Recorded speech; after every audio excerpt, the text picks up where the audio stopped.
yang pertama yaitu asumsi perkembangan peserta didik. Perkembangan peserta didik dapat diartikan sebagai suatu ilmu pengetahuan yang mempelajari tingkah laku manusia, yang dimulai dengan periode masa bayi, anak pemain, anak sekolah, masa remaja, sampai periode adolescensi menjelang seorang anak dewasa. Tridimensi peserta didik. Esensi manusia terbagi atas dua, yaitu esensi manusia positif dan esensi manusia negatif. Esensi manusia positif yaitu manusia merupakan makhluk Tuhan yang paling mulia, berakal, berbudi, insan, beradab, paling potensial untuk berkembang, dan sebagainya.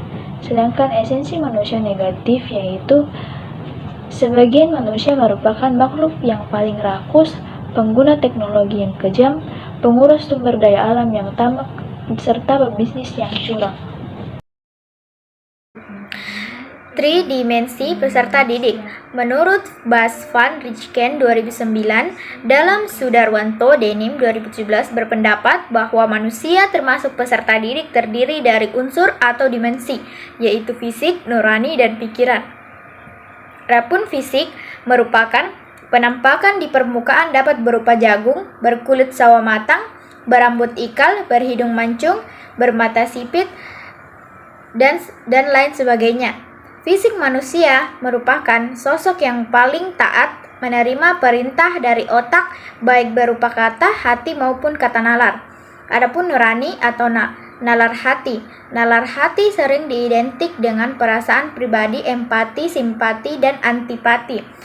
Dan terakhir, pikiran atau nalar otak. Nalar otak pada umumnya merupakan kesadaran dalam menggunakan pikiran walaupun terkadang tidak harmonis dengan nalar hati.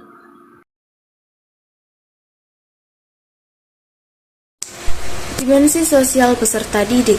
Pada dasarnya peserta didik merupakan makhluk sosial di mana manusia mampu memanfaatkan sistem komunikasi untuk mengekspresikan diri, memiliki budaya, memiliki etika, mampu bertukar ide, dan mampu mengorganisasikan diri.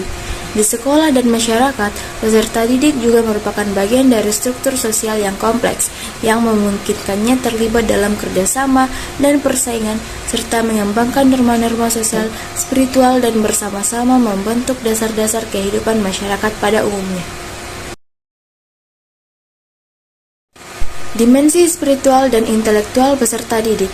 Yang pertama, dimensi spiritual. Peserta didik merupakan makhluk yang memiliki energi spiritual. Dalam energi spiritual tergantung dimensi spiritual itu sendiri, intelektual dan psikomaterial. Dimensi-dimensi tersebut membawa manusia menjadi bernilai tanpa harus mengabaikan dimensi fisiknya. Walaupun fisik manusia nyata, namun saat dimensi spiritual tidak memainkan peran apapun, maka manusia tersebut bukanlah apa-apa. Dimensi spiritual merupakan kemanusiaan sejati. Kemanusiaan merupakan salah satu tuan rumah dari entitas spiritual. Dengan nilai-nilai spiritual, peserta didik akan dapat mengenal dirinya sendiri. Yang kedua, dimensi intelektual.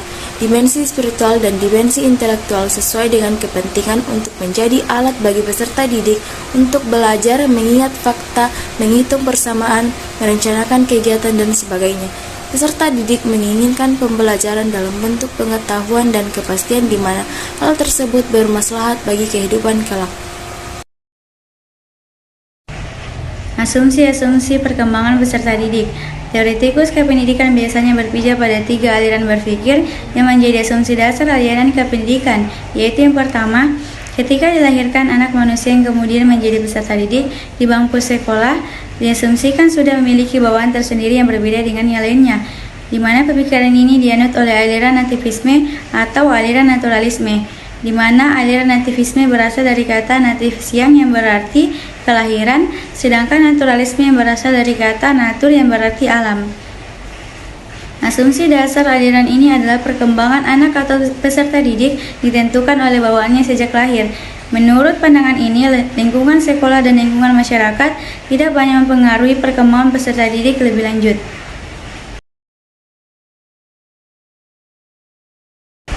Yang kedua, yaitu perkembangan anak atau peserta didik merupakan fenomena buatan dan karenanya proses pengembangan mereka harus dioptimasi.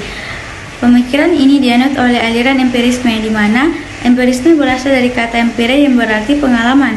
Artinya, perkembangan anak atau peserta didik lebih dipengaruhi lingkungan atau pengalamannya sendiri.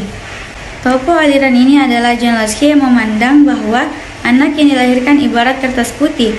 Artinya ibarat kertas putih yang merupakan sejak lahir anak itu tidak mempunyai bakat dan pembawaan apa-apa.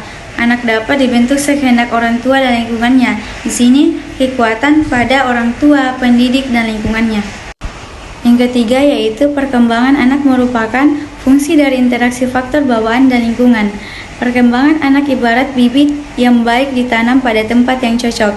Dengan pemeliharaan yang prima, pemikiran ini dianut oleh aliran konvergensi yang berpendapat bahwa kombinasi yang kongruen antara pembawaan dan lingkungan menentukan perkembangan anak.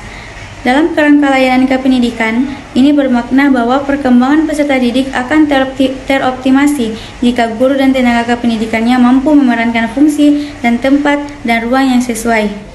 Namun demikian, kapasitas guru dan tenaga kependidikan tetap ada batas-batasannya. Tokoh utama dalam aliran ini adalah William Strand, seorang ahli ilmu jiwa berkebangsaan Jerman. Kombinasi yang kongruen antara pembawaan dan lingkungan menentukan perkembangan anak.